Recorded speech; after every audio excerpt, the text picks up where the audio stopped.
black. But we're going to get started now with Raquel talking about her experiences of living and studying in London, England. Do you not speak a little British? It's very interesting to talk a little British sometimes. Okay, when you have a pint of ale, that means some beer. Okay, you can you can talk very good British English. Definitely. It's a great help. So Raquel, we have question number one. Leonidas, why don't you ask question number one, please? Oh, your microphone, Leo.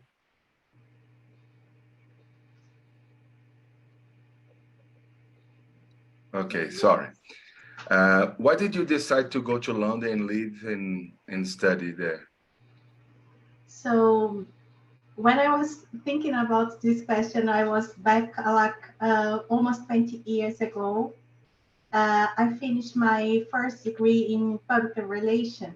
So I was going to looking for a job, and my English was really, really bad. It's not so good nowadays, but it's better than that time. So I went for some interviews, and when I came across to English, I couldn't do almost nothing. So I decided to go to the UK to learn English. Actually, I tried before to go to US, but I have my visa. They didn't give me the visa. They said no, and I said okay, I have another option, so I'm gonna go to the UK to study English first. That was in 2004. Mm-hmm. So do you Are you say still there? 2004? Do you say 2004 or 2004? I think it's 2004.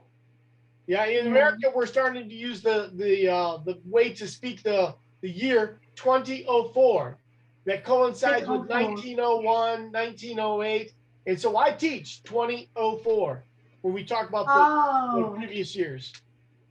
I see. Yes, It's not 2004. wrong; it's just different. So Mm-hmm. okay, Yeah. what's number two, Leo?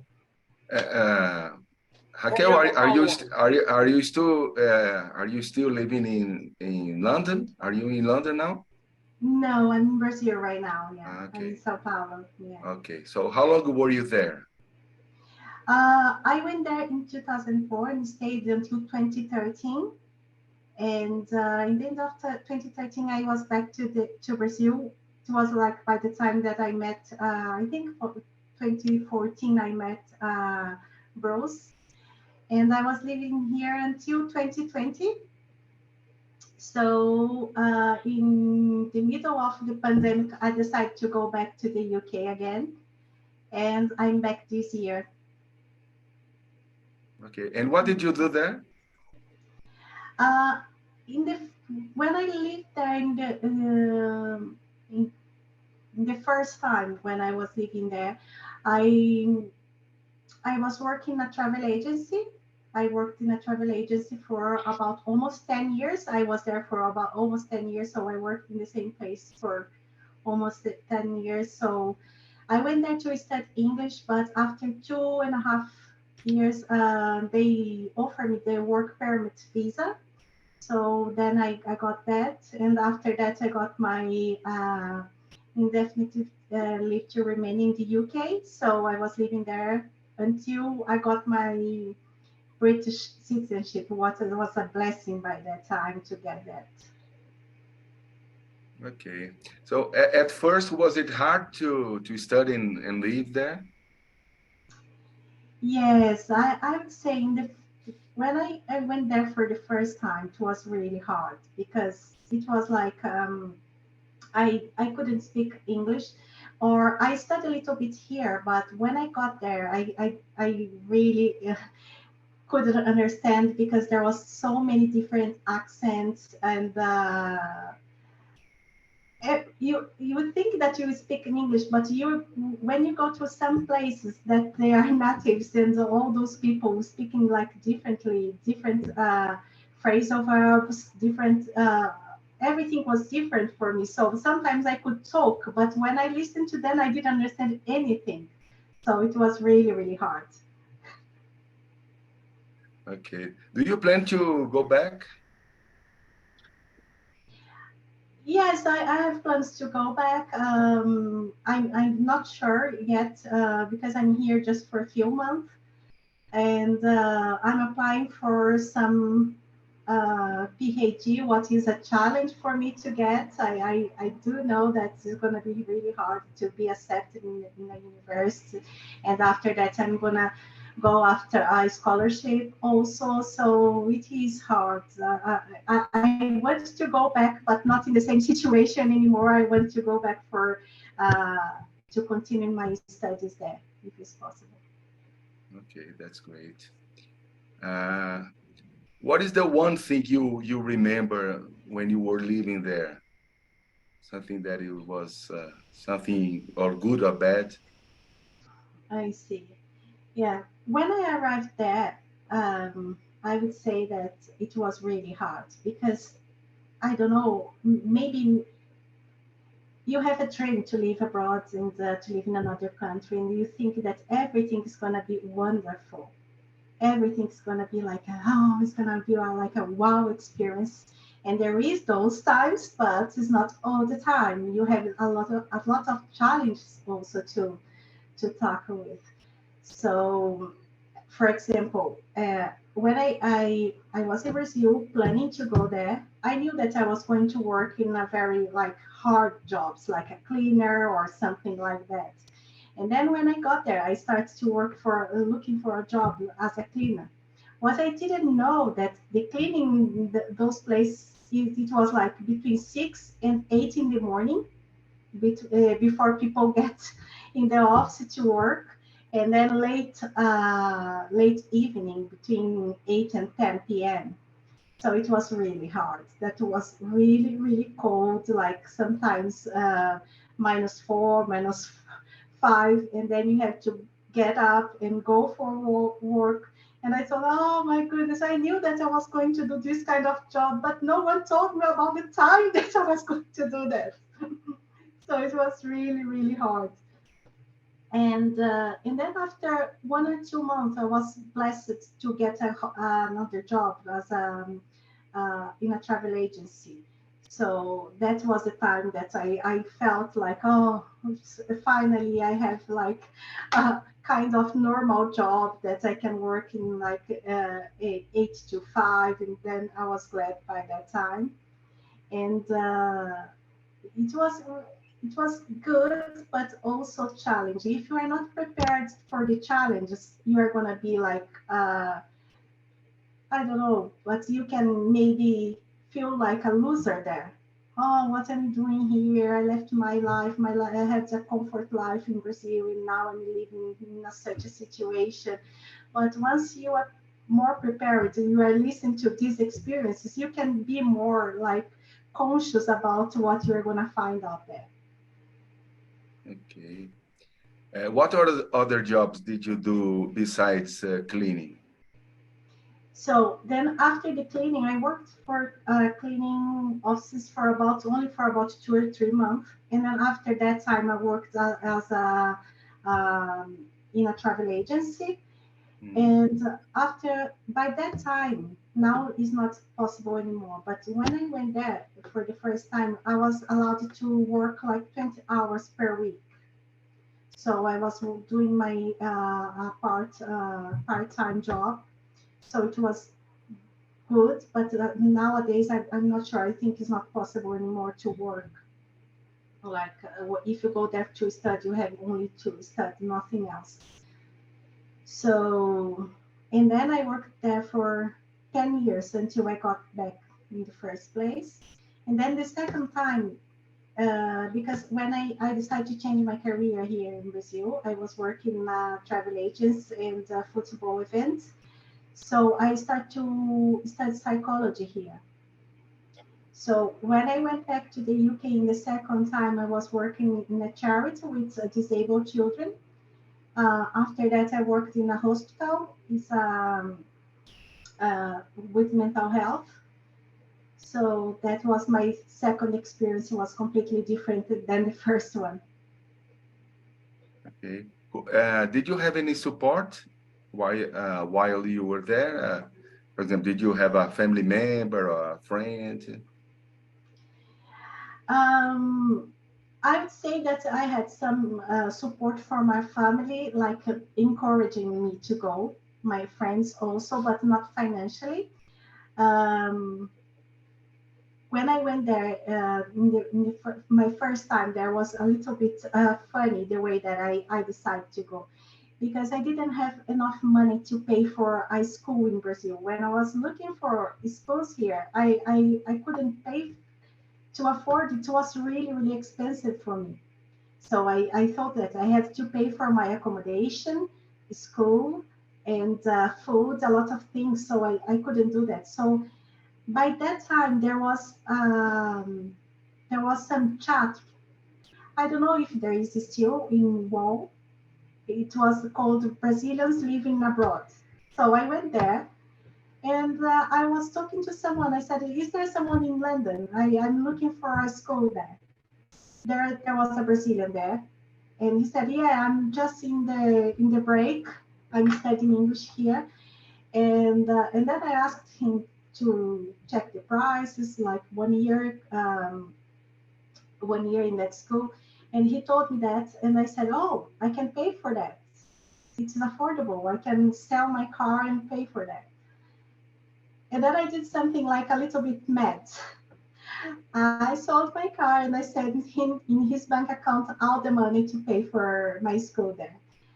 And I said, "Oh, I'm going to take the risk because if I don't have enough money to pay for a school from here, so I'm going to take the risk to send the money to him and he's going to pay." And he did it. He sent me all the documents to apply for my visa. And he's still my friend, like almost 20 years after that, he's still my friend. Oh, that's great. Okay, we talk about your challenges there, but how about your highlights? Um, I would say that once you live in another country, in another culture, you are going to completely change yourself. Your values, your views is going to be like expanded there. You are not the same anymore. It's about experiences. I would say that everyone should live abroad for some time. It's an amazing experience, and it makes you grow, develop yourself, and you get some strength that you didn't know that you had that before. It's really, really nice. It's a nice experience. I think if you want to grow, do it. It's gonna be easy. Not at all. It's gonna be hard, but it's worth of it. Okay, great. And what are you doing now? Right now, I'm working as a psychologist.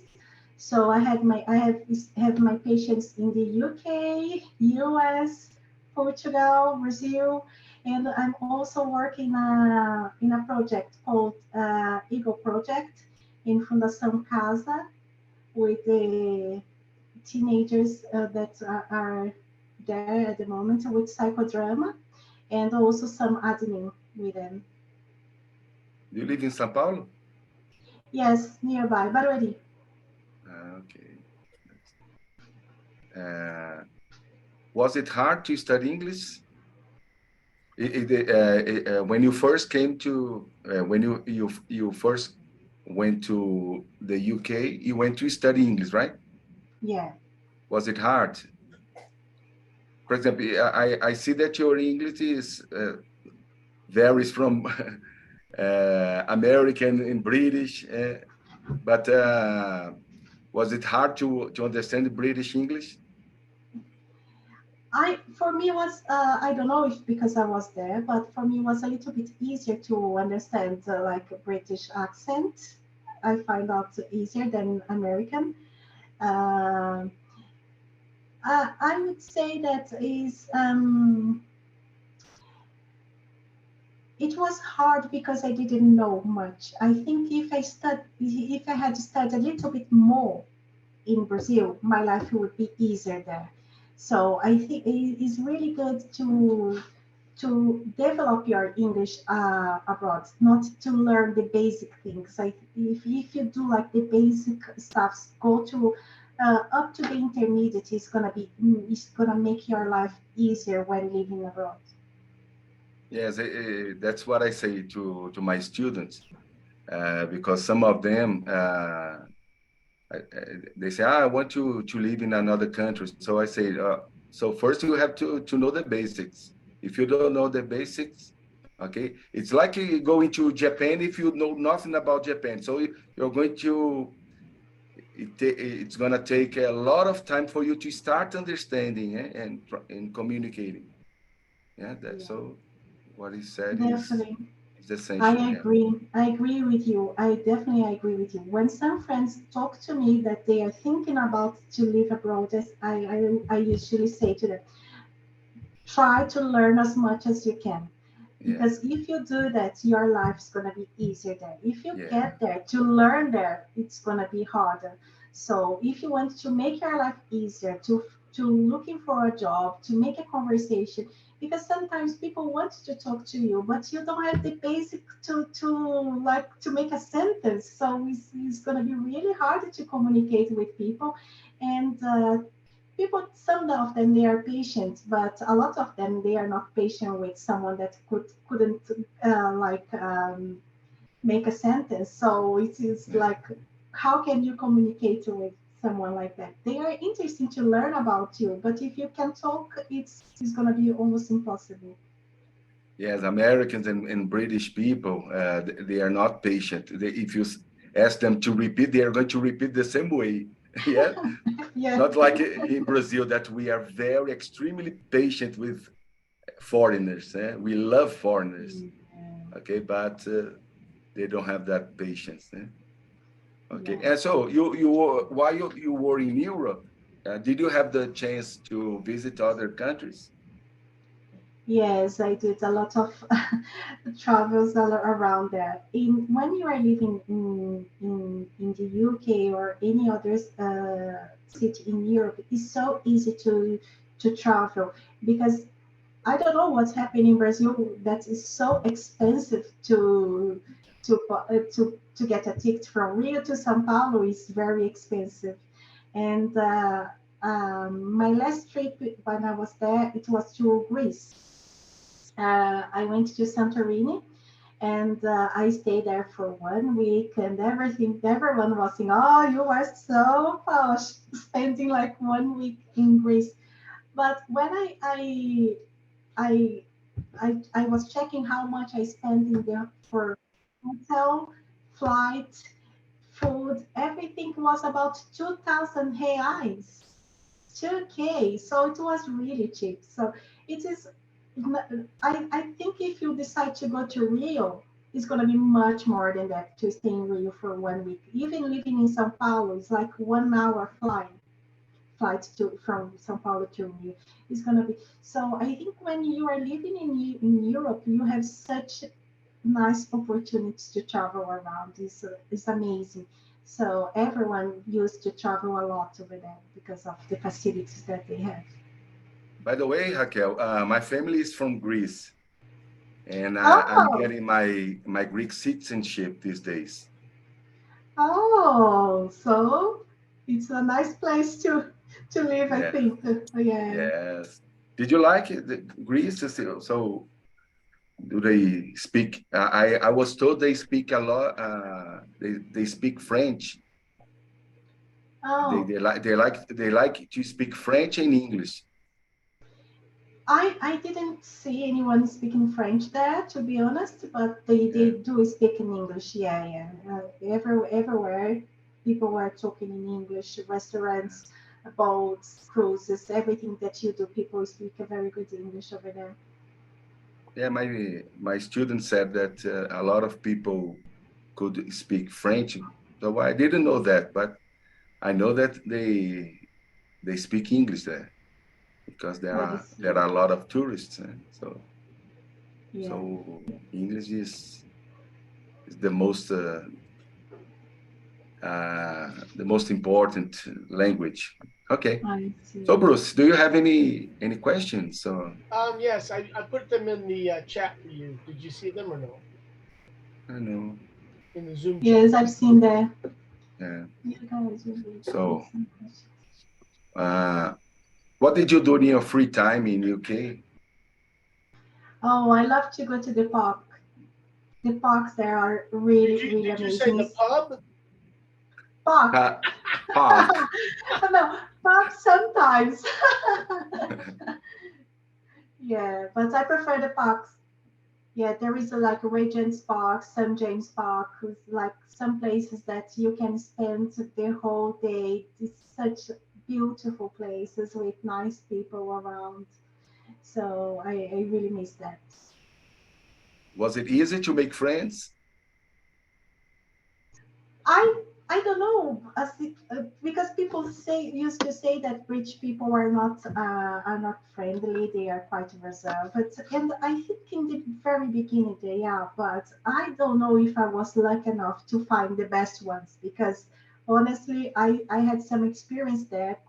I was talking to Caroline Magalhães that is there. Mhm. I was telling her that some amazing things that British people, English people have done for me and for my friends also. So I never had the same situation in Brazil.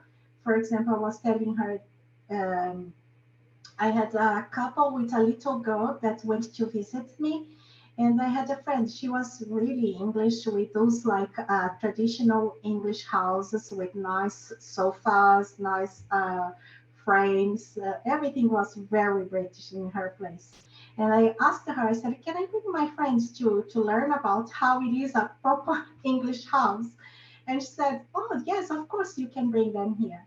And then they were there just for just 5 days. So I told her the day that we could go, and she said, "Oh, I'm sorry, I won't be here by that time, but I'm gonna give you my key, and I'm gonna leave a breakfast. I'm gonna cook some bake some cake for them.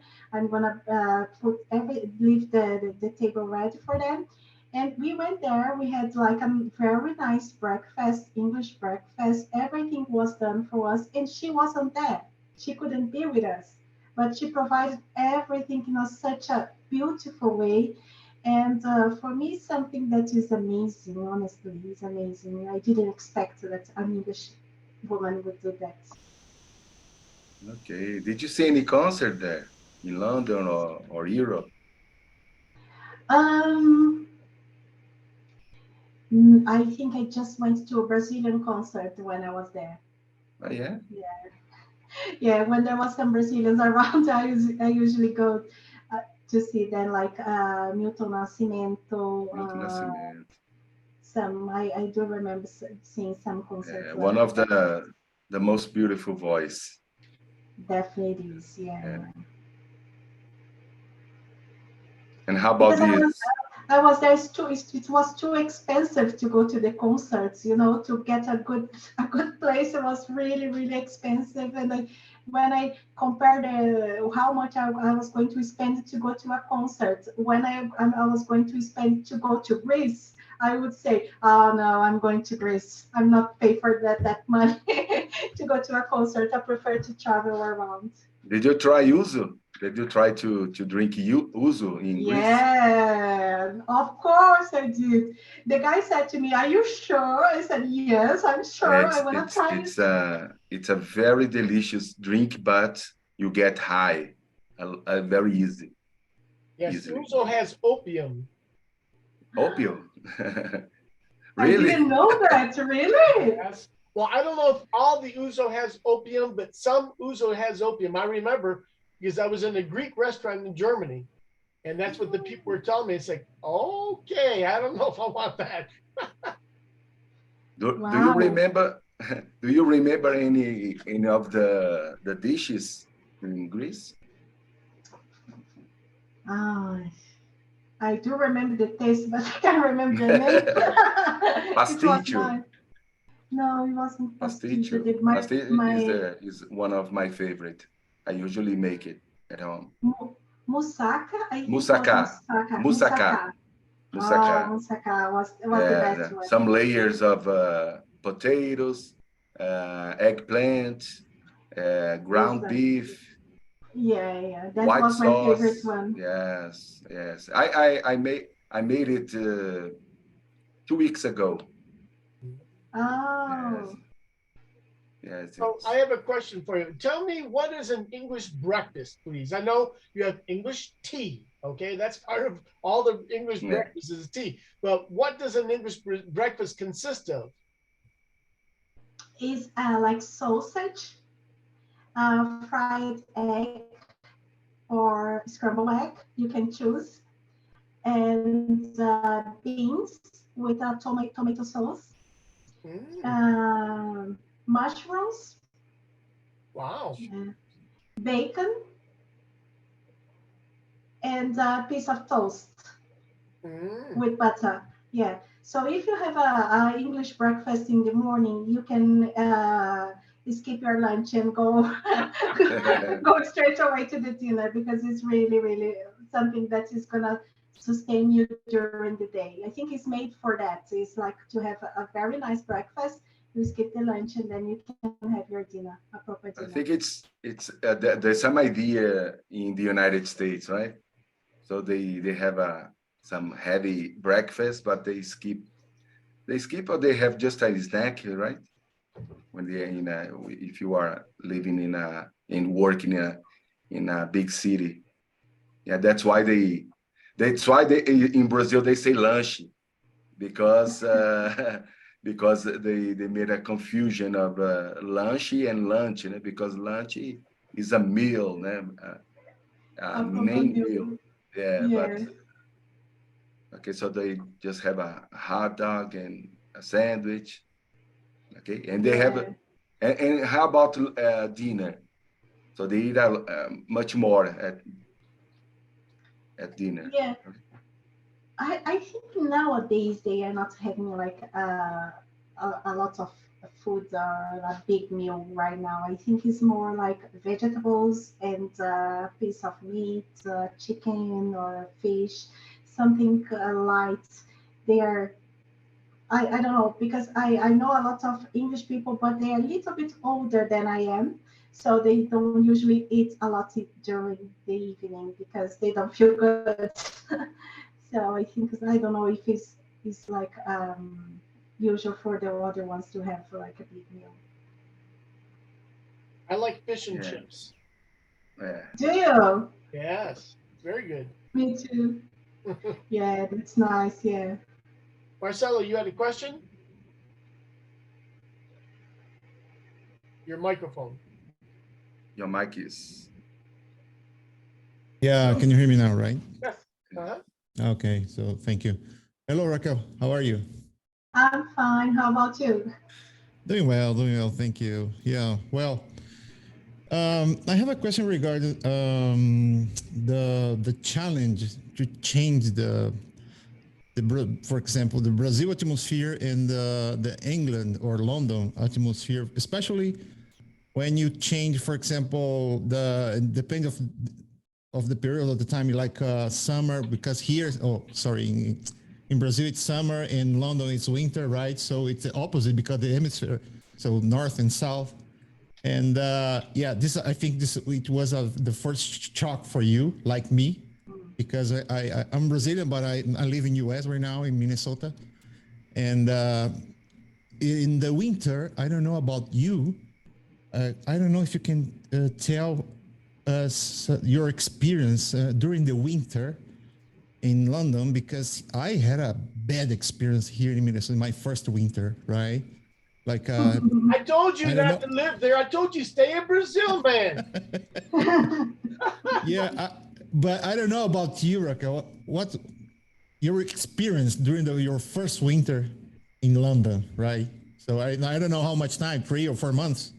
I don't know. I would like to, maybe you can tell something about that, you know? Yeah, it was really hard. I can tell you that is something else to live in the winter time in the UK, because I don't know how it is in US, but I think it's better than that. Because, for example, in the winter time, in the middle of November, is gonna completely change the season. You can see the changes of the season. So the winter is coming. So 8 o'clock in the morning is still dark. Like Become here. like a little, yeah. 8 in the morning, sometimes you open your window, it's like, oh my goodness, what's going on here? And it is dark, so it becomes like light a little bit. The light is gonna come around 8:30 and 9 o'clock. So that was something. And then after 3 o'clock, 3:30 can be dark also, and almost What every time? single day is What time? 3:30. 3:30. No way. There's Yeah. no more day. It's like you get 2 hours of light. Wow. And can be really depressing. There is a seasonal depression there. By this Yeah. time, people, they don't have light. Well, that's why they Yeah. need a psychologist. That's right. Yeah, everyone. It is really hard because it's like something that for Brazilians is even worse because we don't get used to that. It's really cold. It's like around 0. Sometimes when it's hot, it's 3 or 4 degrees. So, but I think you can do something about that. You can put some more coats, buy some better appropriate clothes for the winter. But for the darkness, you can do anything. You have to cope with that. So Yeah, that is the worst it's thing. complicated. I agree because in my first winter here was terrible. I got minus 34 degrees Celsius. Oh gosh. Yeah. So doesn't matter if you put coats, double coats, doesn't matter. You can only support 5 minutes outside. 5 minutes. That's enough.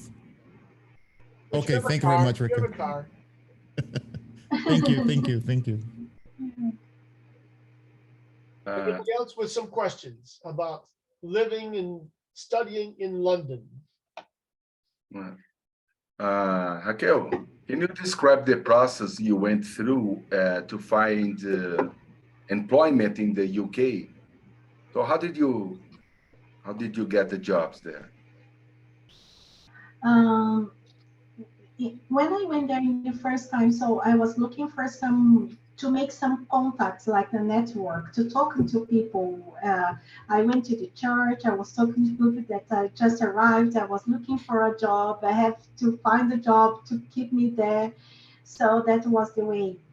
And but after some time, I was thinking that I could do something else. I could work in a travel agency because I had a lot of experience in that field. So because I couldn't write in English to find a job, I got a magazine with a list of travel agencies in the UK who were selling tickets to Brazil. So I said, if they are selling tickets to Brazil, they have some connection with Brazil. So probably they have someone who speaks Portuguese there. So I sent an email and then to few travel agents, and one of them, they replied to me. And I did an interview. I have no idea how I was in that interview, to be honest, because it was in English. My boss was was Italian, so he did the interview. And I think because of my experience, he gave me the computer and said, do it, do that. And I knew that was he was looking for, and I did it. And he gave me the job.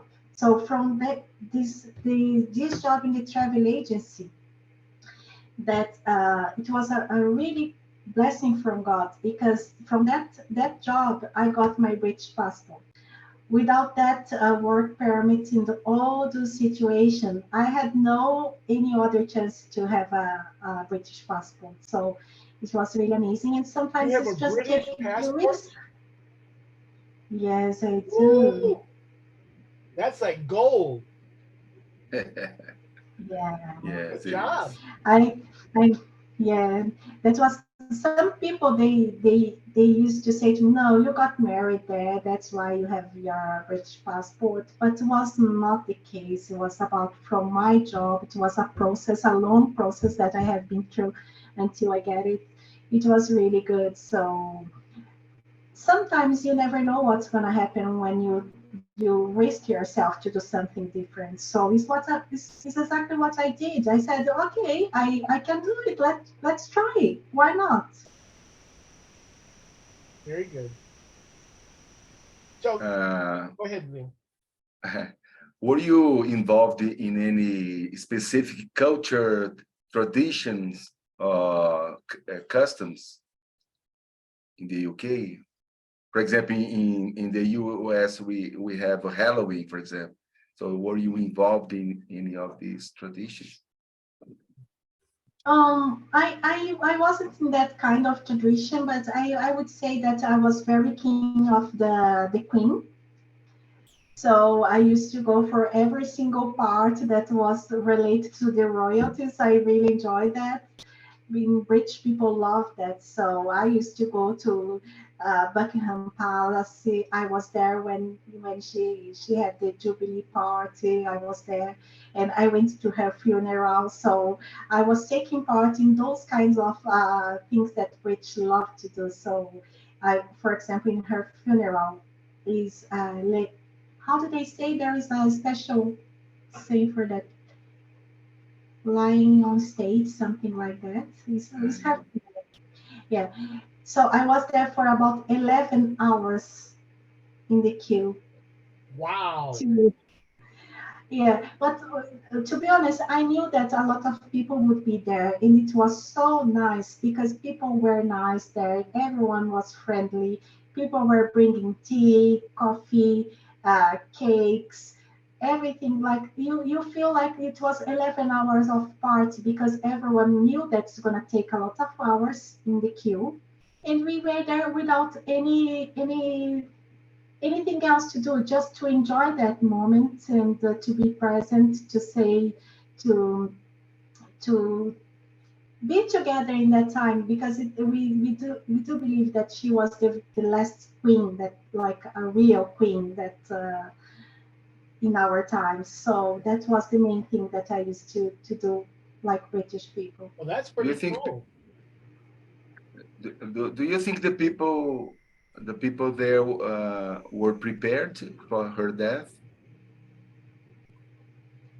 Um, I think it was a bit of shock, and I don't know, but a lot of my friends, the English friends that I had there, they believe that she died a little bit before that they announced that she was dead, because they were preparing the nation to go, because 2 days before she had a meeting with the prime minister, and then after that Yeah. they start to say that she was really really ill, in the kind of the way that they were talking about, we knew that it was the end. So it was like two days of preparing the nation to give the information that she had passed away. There's a question here by Walter. Walter, you want to say the question? Oh, okay. Is British passport similar to green card in the United States, Raquel? So Similar. I'm not sure because I don't know about green card, what it is exactly. I think it's different because when you have a green card, I don't know if you have all the rights as any other American. Because as a British, you have all the rights, all the like. I can live in Brazil, I can live there. I'm sitting in both of countries. Like being Brazilian in Brazil is being British with a British passport in the UK. Thank you. And Renata, you have a question? Yes. Hello, Raquel. Besides, hi. You said about the networking that helped you to get the job in the travel agency. So would you like um, to know more tips that you uh, can share with us? Because I would like to get a job in a country abroad, but uh, I would like to get the job before I get there. So I would like to know more tips that you can share with us about this. I see.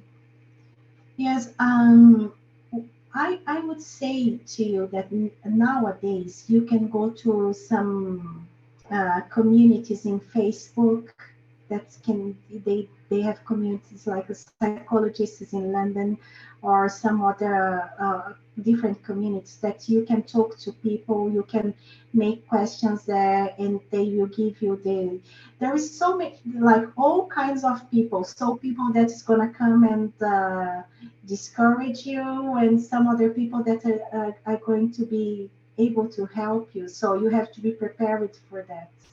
But I would say that social media is a great tool to use for that right now. You can tell them, you can sometimes make some comments in some specific subjects that they are talking there. So people used to read those comments and maybe some you can make some connection with people that is like that you can see that they have the same thing, they have the same interests as you have. So it's some kind of tools that you can help. Also, LinkedIn is really nice. You can use LinkedIn to connect with people around there. And also talking to people. If you know, for example, if you want to go to London, find someone who lives there or who is living around or have a friend living there. Those people sometimes can be a great connection to make you. Raquel! Yes, London is with me.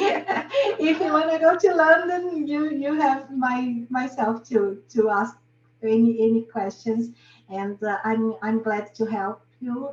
There is a girl, I think she is here, Poliana. She's going to London in July, and I'm if I can help you, I'm glad to do that.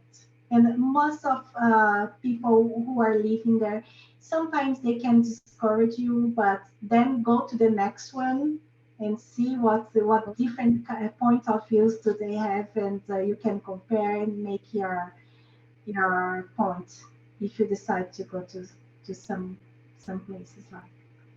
Raquel, the social media you were talking about is Facebook. This Facebook, Facebook groups. Yeah. Yeah. When I was looking for a job in the UK in mental health, I got a lot of tips in some Facebook communities. People just to read what they were talking about made me like to learn how the system works. And when I had an interview, I asked for some tips and they gave me some tips. They told me the way that they used to do what was like the most asked questions in the interviews. So I got a lot of people Advices, supporting me. Yeah. Yeah, and those people didn't know me, and they are giving like advice, very good ones, and yeah, it was helpful. Raquel, there's one more question. How about the quality of healthcare? Did you have to go to the hospital? So how was your experience? I've been there in a hospital once. I had some trouble with my eyes. It was a hospital for eyes. It was really good. But I would say that don't rely on SUS, what is NHS in London, in the UK. To be honest, they have very good publicity, but because we have some patterns to compare. If you compare SUS and NHS, you're gonna be really, really disappointed. Was SUS it is free? really good. Was it free or you had to pay? For British people, it's free. Yeah, you don't have to pay for anything. For example, if you need some medication, you are gonna pay like a fee about 10 pounds. Is like every single medication is the same price. When you go to the pharmacy with the prescription, you're gonna pay that. And I think the government is gonna pay the rest, or some. I think it's like that. But honestly, if you go to any any kind of pain or anything that you have, is mainly paracetamol that you are gonna get.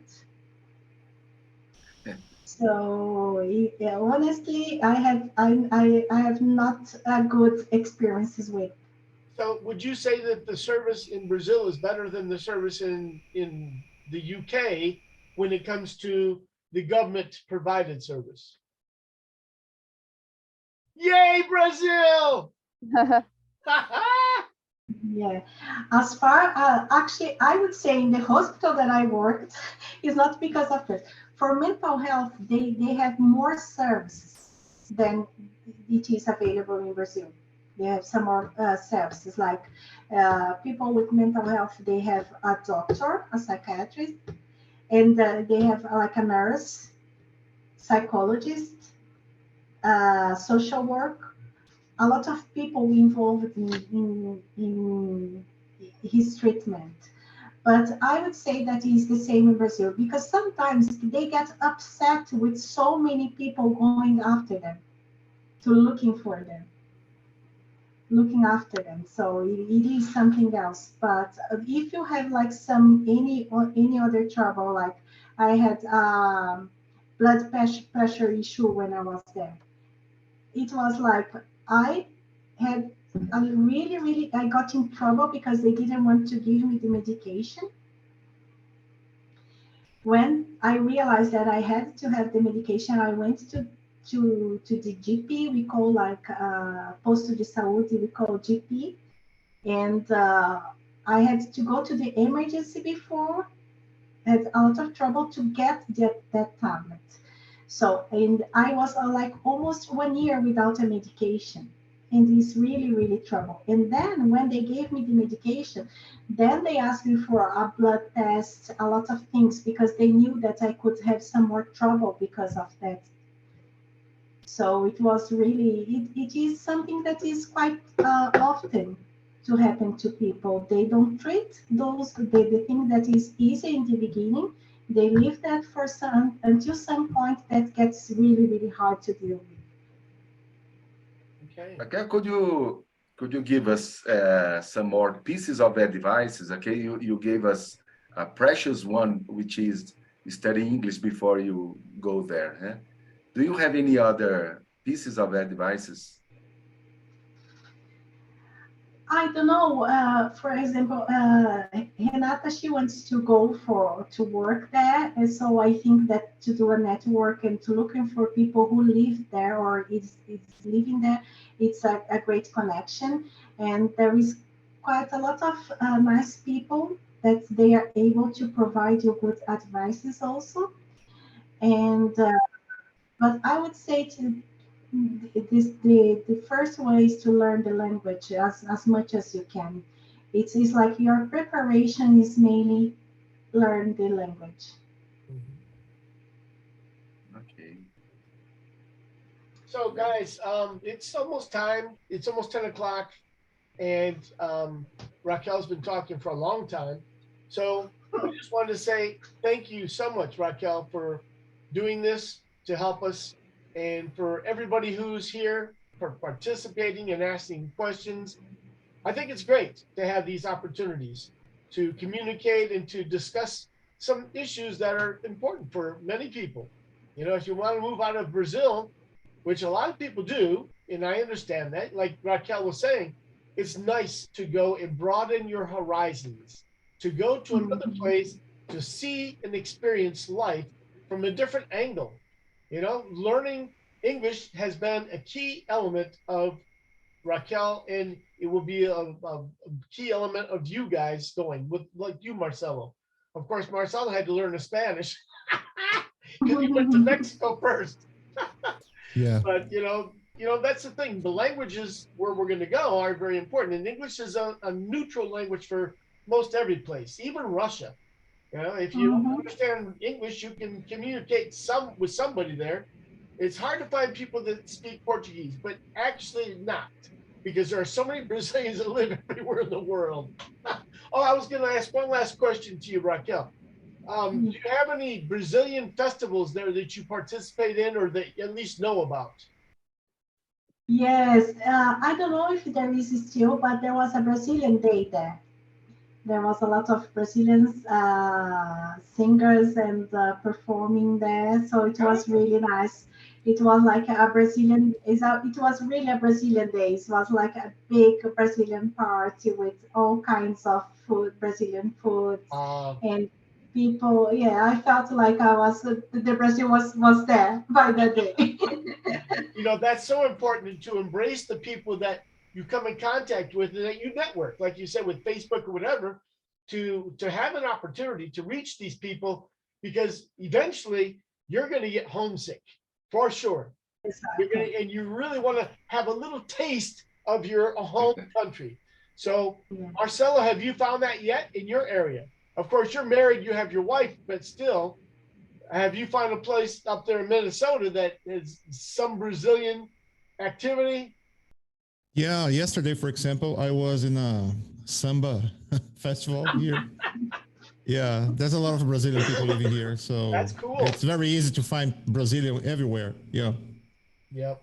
So, well, thank you guys, everybody, for participating. This will be posted in the English Brazil's, messages that we send out, so you'll have access to that.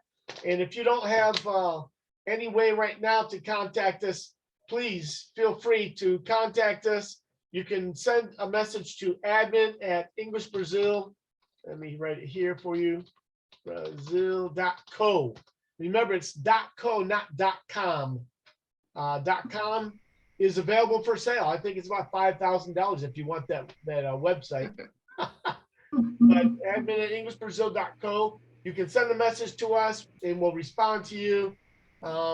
We have most everybody's email, so we can always send a message out from that too, for thanking everybody for coming. So again, thank you very much, Raquel. Thank you so much. And if there's anything we can do to help you anyway along the line, please let us know. Thank you. And if you want to learn a little bit more or some tips, Renata, or anybody else, please contact me. You can find me on Instagram or Facebook, and I'm gonna be glad to help you with that. Thank you, guys. Have a good night. Go to the Thank basketball you. game. Let's Bye-bye. go. Bye-bye. Bye-bye. Bye-bye. Bye.